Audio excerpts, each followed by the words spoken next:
People have until 23:59 BST on Tuesday, June 7 to register to be able to vote in the UK's EU referendum. The Electoral Commission said 1.65 million people had applied for a vote since a campaign began last month, but millions more have yet to sign up. Registering online should take about 5 minutes. People may need their national insurance number, or passport number if a UK citizen living abroad.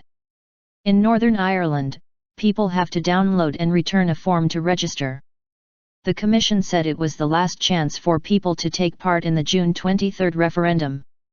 In other developments, with 16 days to go before the UK decides the UK's future in Europe, UKIP leader Nigel Farage will be questioned for 30 minutes by a live studio audience on ITV at 2100 hours BST. David Cameron will follow from 21:30 BST. David Cameron urged people not to sit on the sidelines in the EU vote. Vote Leave says dozens of foreign criminals have been allowed to remain in the UK because of EU laws. Follow the latest updates with BBC EU Referendum Live. Those eligible to cast a vote on June 23, which include British or Irish citizens living in the UK who are 18 or over and citizens of Commonwealth countries who are 18 or over and who have leave to remain in the UK, have to be on the electoral register to actually do so.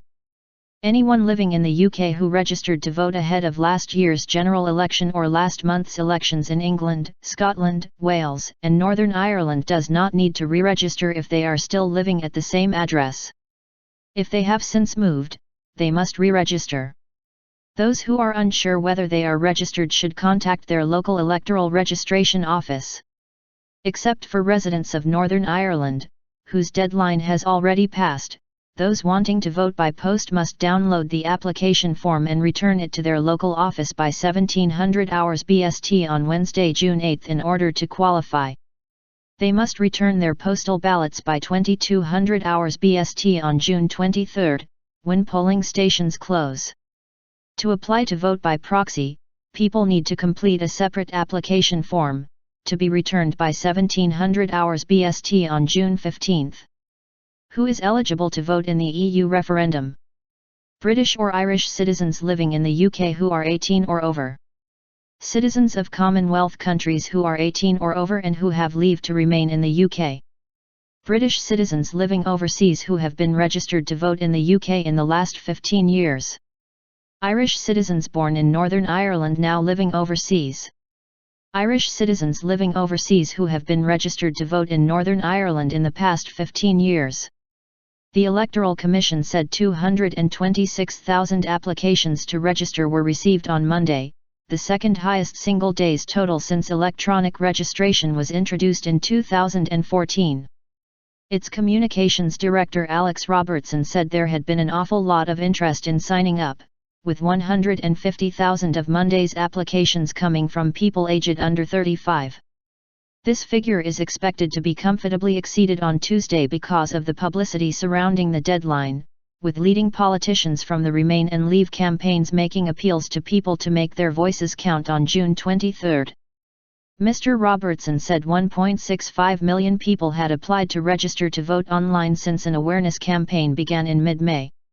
However, concerns have been expressed that some people, particularly young voters, are being deterred by having to supply their national insurance number.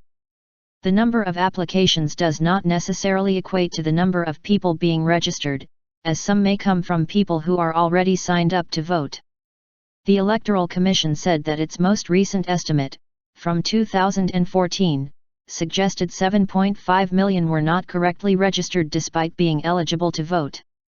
While more than 485,000 people applied to register to vote on deadline day ahead of last year's general election, the Electoral Commission said tens of thousands of others also missed out and warned time was now running out ahead of the EU vote. "This really is your last chance," said its chair Jenny Watson. "If you aren't already registered to vote, you need to do it by the June 7 deadline or you won't be able to take part in this historic referendum." Twitter users are being encouraged to remind their followers to sign up using the hashtag #YourFreddie in a tie-up between the social media giant and the elections watchdog. Twitter has launched a new emoji to accompany the publicity campaign. The number EUREF is one of the biggest decisions UK voters have been asked to make in decades, so we are keen to ensure people make the most of the live, global conversation unfolding on Twitter to inform their decision, said Twitter UK's Rob Hours. Meanwhile, some 270 veterans from the Army, Royal Navy and Royal Air Force have issued a last-ditch plea for comrades to register to vote to back Brexit, urging them to continue to serve their country in an article for The Sun newspaper. Levels of turnout, the number of people who actually vote, is likely to be crucial to the outcome of the referendum, with both sides trying to mobilize their supporters and to warn people of the consequences of staying at home on the big day. The Electoral Commission said levels of awareness about the referendum had increased considerably in recent weeks.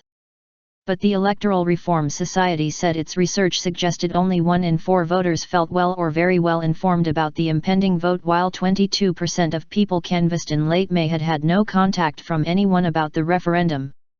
It called on both sides to focus on the real issues at stake rather than personality politics, party spats, and name-calling.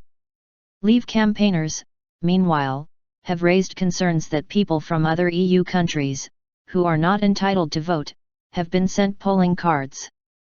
In a letter to the Commission, Tory MP Bernard Jenkin, chairman of the Public Administration Select Committee, called for it to make a statement warning non-UK citizens they faced possible jail terms if they tried to vote. Asked about the reports, Mr. Robertson said some polling cards had been wrongly sent out, but they would not entitle people to vote.